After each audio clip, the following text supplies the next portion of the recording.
Is there any evidence of the Christian faith outside of the Bible? I understand the evidence behind God in like the naturalistic world, but Christianity specifically. Sure, there's a boatload of evidence. The early church fathers, writing from about 100 AD to about 400 AD, talk about the impact of Christ on their lives. Josephus, the Jewish historian who was no follower of Christ, wrote about Jesus as an historical person. Marabara Serapion, a Syrian philosopher, wrote a letter to his son in sometime after 73 AD, in which he talks about the crucifixion of Christ. Pliny the Younger, the Roman governor, writes about Jesus and the Christ followers who trusted in him. The Talmud, the Babylonian Talmud, which is very hostile in its references to Jesus as a false prophet, obviously talks about him as a historical person, but points out that he was definitely a false prophet, and a fair amount of scorn and derision is heaped on Christ for his claims.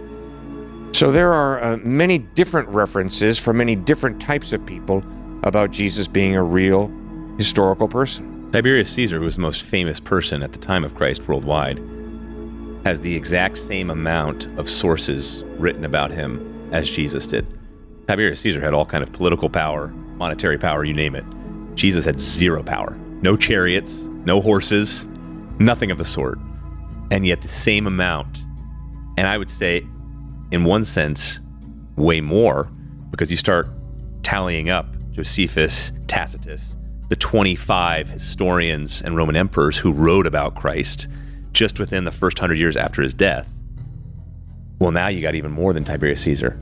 And you have, in terms of all the archaeological evidence, you look at how music has been completely reoriented, secular and Christian, by Christ and the narratives within.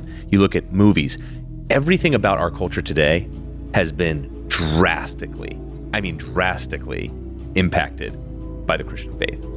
And so all of that is outside of the Bible, obviously. But how Christianity has taken over culture, taken over politics, taken over law, it's just we're two goldfish swimming in the pond. If you turned to me and said, hey, I wonder what Christianity is, I'd be like, well, you've been swimming in it your whole life, buddy. You don't even realize it.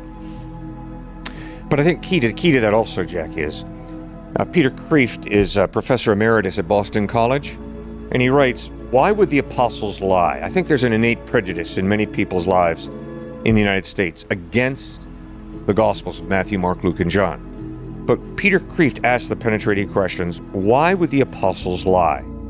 If they lied, what was their motive? What did they get out of it?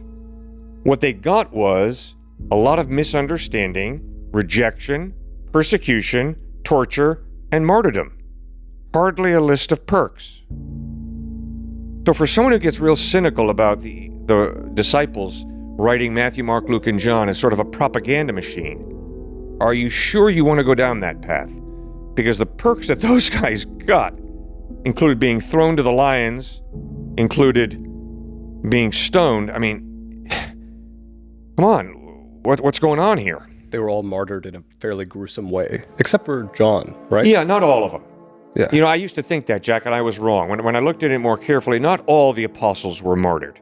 And you're right, John was not martyred. But, I mean, he was exiled to the Isle of Patmos. I mean, pretty rough stuff. Yeah. And obviously, Peter was executed by Nero, and probably Paul was as well.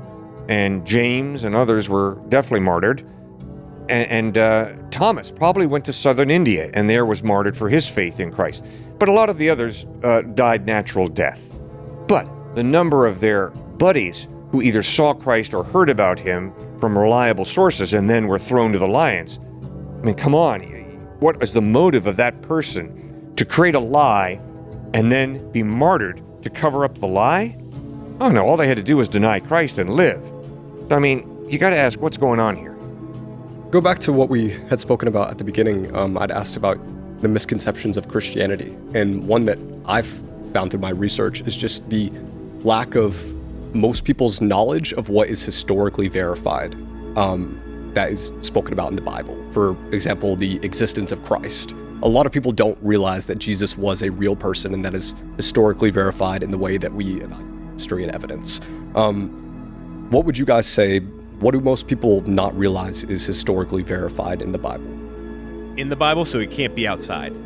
Or are you saying outside evidence? Like something that the Bible makes a reference to that Yeah. is historically verified in another way. Yeah. Oh gosh, well, Jesus' existence.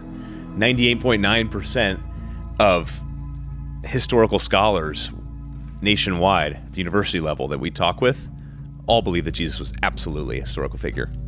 Yeah, actually, if you don't believe that, you're considered a little just out to lunch mentally. So that was verified through those 25 Roman emperors, as well as Jewish historians like the Josephus and the Tacitus. That was just a home run. That was obvious. It wasn't just the sympathizers who were writing about Jesus who agreed with everything he taught. That, you know, gospel writers that were the ones who just proved Jesus' existence. The resurrection. The resurrection, you cannot get solid, hard, like scientific or obviously a photograph or anything like that outside of the Bible. But there's so many sources within the Gospels, and every single source you can consider a book in and of itself. See, it's not just the Bible tells me that Jesus rose from the dead.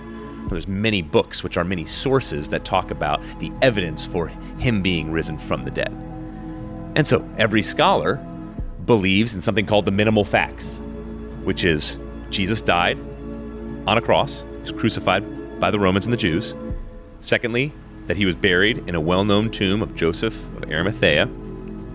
Thirdly, that the apostles experienced him risen from the dead. Now, the secular scholars say, well, we don't know what that experience was like. They wouldn't say it was an actual body or actually Jesus. But then fourthly and finally, they would say they had radical life change. So like Saul turning into Paul, Peter going from denying Christ as a little scaredy cat to all of a sudden willing to die for Christ. His half-brother who peed in the same potty as him, James, went from denying, so it was his family, denying that he was a complete lunatic. He thought he was the son of God his whole life. Then all of a sudden, James is willing to die for the belief that he actually rose from the dead. So all scholars, historians, Christian or non, believe in the minimal facts. But for us, we would go beyond that to say, okay, here's even more evidence for why we believe he truly rose from the dead. Now, that's a great question. Can you historically, from outside the Bible, show that the historical details inside the Bible are true? Luke, who wrote the Gospel of Luke, was a meticulous historian. Now, the evidence that supports that in an overwhelming way is Luke chapter 3, beginning at verse 1, where Luke writes, "In the 15th year of the reign of Tiberius Caesar, when Pontius Pilate was governor of Judea, Herod, tetrarch of Galilee," I mean, who gives a rip who was tetrarch of Galilee? But Luke is recording, Herod was tetrarch of Galilee. His brother Philip, tetrarch of Iturea and Trachonitis, who could give a rip about who was tetrarch of Iturea and Trachonitis? And Lysanias, tetrarch of Abilene, well, who could care less about who was tetrarch of Abilene? During the high priesthood of Annas and Caiaphas, the word of the God came to John, son of Zechariah, in the desert. I used to be put to sleep by those verses. But because of the exact question you're asking, well, come on, what's the evidence outside the Bible that the historical references inside the Bible are true? It's embarrassingly wealthy when it comes to Luke chapter 3, verses 1 and 2. All of those tetrarchs, all of those governors, Pontius Pilate, and obviously Tiberius Caesar, are all verified by both archaeology, the digs and the tablets found, as well as the historical record. So what becomes clear is Luke was not making this up. And this is verified by writings of Roman historians and by archaeological evidence outside the Bible that Luke chapter 3 is spot on in a way that puts me to sleep. But when it comes to trying to ascertain historical veracity, it's a home run. Sir Michael Ramsey, one of the greatest historians of all time, he looked at the Gospel of Luke as an atheist, and he said, I'm going to show you right now. I'm going to dissect the Gospel of Luke and show you why it's not historically accurate. He became a Christian when he looked into the Gospel of Luke and said that Luke is the greatest historian of all time.